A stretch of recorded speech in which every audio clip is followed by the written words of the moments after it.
Leitura 251 Ezequiel 16 a 18 Projeto 365 8 de setembro de 2023 Ezequiel 16.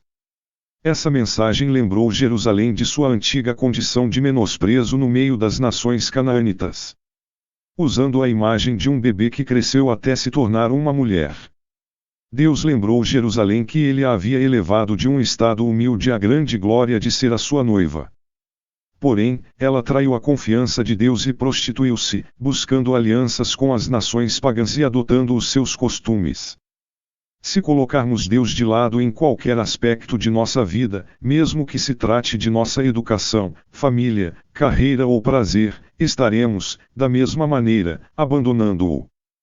Canaã era o nome do território ocupado pelos israelitas. Na Bíblia, frequentemente esse nome foi usado para designar as nações pagãs e corruptas da região. Os amorreus e os heteus, dois povos cananeus, eram conhecidos por sua maldade. Mas aqui Deus lembrou que o seu povo não é melhor do que os cananeus. Deus se importava com Judá e a amava, desejando afastá-la de outras nações e de falsos deuses. Judá chegou à maturidade e tornou-se famosa, mas esqueceu-se daquele que lhe dera a vida. Este é um retrato do adultério espiritual, que implica apostasia, afastar-se do verdadeiro Deus, negar a fé. Ao tornar-se mais sábio e maduro, não se afaste daquele que verdadeiramente o ama. O sacrifício de crianças era praticado pelos cananeus muito antes de Israel invadir Canaã, mas havia sido estritamente proibido por Deus. Na época de Ezequiel, porém, as pessoas sacrificavam seus filhos ao deus Quemos. Jeremias falou acerca desta prática em seu livro.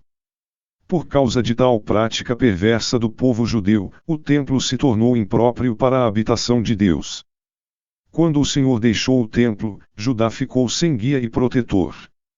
A conduta dos judeus era tão lasciva que até aqueles que adoravam outros deuses, inclusive seus grandes inimigos, os filisteus, teriam vergonha de comportar-se de tal modo.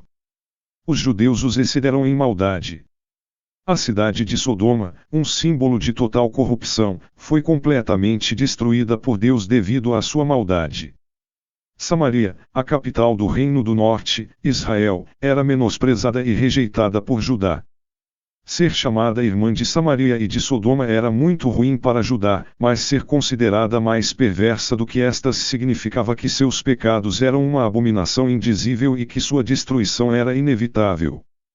Judá foi considerada pior do que Samaria e Sodoma não pelo fato de seus pecados serem piores, mas porque conhecia melhor o Senhor.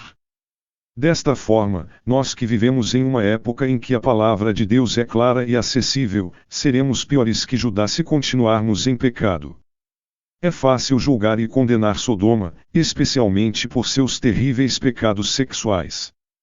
Ezequiel lembrou a Judá, porém, que Sodoma foi destruída por causa de seu orgulho, preguiça, glutonaria e falta de preocupação com os pobres e necessitados. É fácil sermos seletivos naquilo que consideramos como pecados graves. Se não cometermos pecados como adultério, homossexualidade, roubo e assassinato, podemos até pensar que estamos vivendo suficientemente bem, mas e os pecados como orgulho, preguiça, glutonaria e indiferença para com os necessitados? Estes podem não ser tão chocantes para você como os outros, mas também são proibidos e condenados por Deus. Embora os judeus tivessem quebrado seus veios e não merecessem nada mais do que o castigo, Deus não quebraria suas promessas. Se voltassem, Ele os perdoaria novamente e renovaria sua aliança. Esta foi efetivada quando Jesus pagou pelos pecados de todos ao morrer na cruz. Ninguém está fora do alcance do perdão de Deus. Embora não mereçamos qualquer coisa, exceto o castigo por nossos pecados, os braços de Deus ainda estão estendidos. Ele não quebrará sua promessa de dar-nos a salvação e o perdão, se nos arrependermos e voltarmos para Ele. Ezequiel 17. Filho do homem, propõe um enigma e conta uma parábola à casa de Israel. A palavra enigma pode, neste contexto, significar parábola, imagem, símbolo, tudo o que excitar e interessar a imaginação.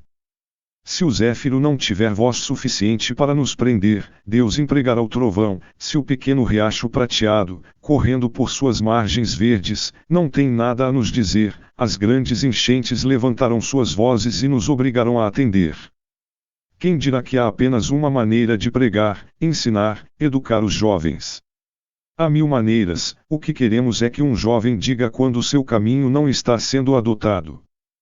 Isso servirá para muitos. Deus abençoe o professor neste esforço. Ele não está falando agora comigo, mas com pessoas que só podem entender dessa maneira. Deixe a graça do céu tornar os corações ternos enquanto ele desvenda sua parábola, enquanto ele pega sua harpa e discursa sobre sua doce e misteriosa música. Quando um pregador está apresentando enigmas e parábolas, o homem que falsamente se considera um lógico, pois só pode haver um lógico uma vez em uma geração, deve orar para que a parábola seja abençoada. Quando o pregador ou o professor procura, por meio de argumentos duros e fortes, forçar uma verdade, aqueles que vivem nas asas devem se elevar o mais alto possível para que possam trazer uma bênção maior e mais madura sobre o professor e seu método. Esta é a administração de Deus, este é o manto multicolorido da providência com o qual ele vestiria nossos ombros nus. O que veio a nós, um enigma, uma parábola, um sonho, um processo de lógica, uma indução histórica. Pegue o dom de Deus e, por meio dele, encontre o doador. A imaginação é o grande órgão pelo qual a verdade pode fazer abordagens bem-sucedidas à mente. Alguns pregadores lidam muito com as paixões, atacam as esperanças e os medos dos homens, mas isso é uma coisa muito diferente do uso correto da imaginação, como meio de impressionar a verdade. Jesus Cristo deixou padrões perfeitos dessa maneira de administrar os homens, mas é um talento distinto, e um talento comprometido com muito poucos. É fácil comover as paixões, um ataque rude, contundente, analfabeto pode fazê-lo, mas formar uma nova figura para transmitir a verdade à mente é uma coisa difícil. O mundo não tem pouca obrigação para com o homem que forma tal figura. A figura de Jesus Cristo, as parábolas, penetra na mente e deixa ali a marca indelével da verdade que transmitem. A primeira águia neste capítulo representa Nabucodonosor, o rei da Babilônia, que designou Zedequias como rei em Jerusalém. Este se aliou ao Egito, a segunda águia, para lutar contra Nabucodonosor. Isto aconteceu enquanto Ezequiel, a quilômetros de distância, na Babilônia, profetizava estes acontecimentos. Jeremias, profeta em Judá, também advertiu Zedequias a não fazer aliança com o Egito. Embora estivessem a muitos quilômetros um do outro, Jeremias e Ezequias pregavam a mesma mensagem, porque ambos falavam da parte de Deus. O Senhor ainda dirige seus porta-vozes escolhidos para proclamar sua verdade em todo o mundo. Esse vento do leste era quente e seco, vinha do deserto, e era capaz de fazer com que uma colheita viçosa definhasse. Assim como aquele vento, os exércitos de Nabucodonosor estavam prontos para dominar a nação de Judá. A profecia de Ezequiel quanto ao julgamento termina com esperança. Quando as pessoas depositavam sua confiança em alianças estrangeiras, ficavam desapontadas. Somente Deus poderia dar-lhes a verdadeira segurança. Deus disse que traria um renovo, o Messias, cujo reino cresceria e se tornaria um abrigo para todos os que fossem a ele. Esta profecia se cumpriu com a vinda de Jesus Cristo. Ezequiel 18. O povo de Judá acreditava que estava sendo castigado pelos pecados de seus antepassados, não pelos seus. Pensava deste modo porque entendia que este era o castigo para quem desobedecesse aos 10 mandamentos.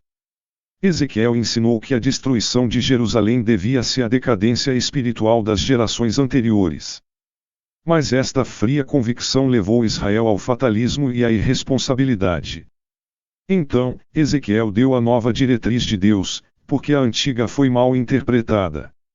Deus julga cada pessoa individualmente. Embora o mundo frequentemente sofra as consequências de pecados cometidos por aqueles que viveram nas gerações anteriores, Deus não nos castiga pelos erros de outra pessoa, e não podemos usá-los como desculpa para os nossos pecados. Cada pessoa é responsável perante Deus por suas ações. Por outro lado, alguns habitantes de Judá usaram a bênção de Deus como desculpa para desobedecer-lhe. Pensavam que viveriam por causa de seus antepassados justos. Deus lhes havia dito que não seria assim, eram filhos perversos de pais justos e, assim, morreriam. Porém aqueles que se voltassem a Deus viveriam. A lei de Moisés continha regras sobre a cobrança de juros para evitar que o povo de Deus tirasse proveito dos pobres. A expressão tornar o penhor significava permitir que o devedor usasse todas as noites o manto que deu como garantia por seu empréstimo. Sem o manto, o devedor poderia sofrer um frio excessivo à noite. O Senhor é um Deus de amor, mas é também de perfeita justiça. Seu amor perfeito o faz misericordioso para com aqueles que reconhecem seus pecados e voltam-se para Ele, mas não ignora aqueles que pecam voluntariamente. Os ímpios morrem tanto física como espiritualmente. Deus não se regozija com a morte deles, prefere que se voltem para Ele e tenham a vida eterna. Semelhantemente, não devemos regozijar-nos pelos infortúnios dos incrédulos. Antes, devemos fazer tudo o que estiver ao nosso alcance para levá-los a crer em Deus. Uma resposta tipicamente infantil para o castigo é dizer: isto não é justo. Na realidade, Deus é justo, mas nós infringimos as regras. Não é Deus quem deve estar à altura de nossos ideais de justiça, antes, nós é que devemos estar à altura dos seus. Não desperdice seu tempo procurando brechas para esquivar-se da lei de Deus. Esteja à altura dos padrões de Deus. A solução de Ezequiel para o problema da culpa que pensavam ter herdado, é que cada pessoa tivesse sua vida transformada. Esta é uma obra que Deus opera em nós, não algo que possamos fazer por nós mesmos. O Espírito Santo a faz. Se renunciarmos à nossa vida de pecado e rebelião e nos voltarmos para Deus, Ele nos dará uma nova direção, um novo amor e um novo poder para mudar. Você pode começar pela fé, confiando no poder de Deus para mudar sua mente e seu coração.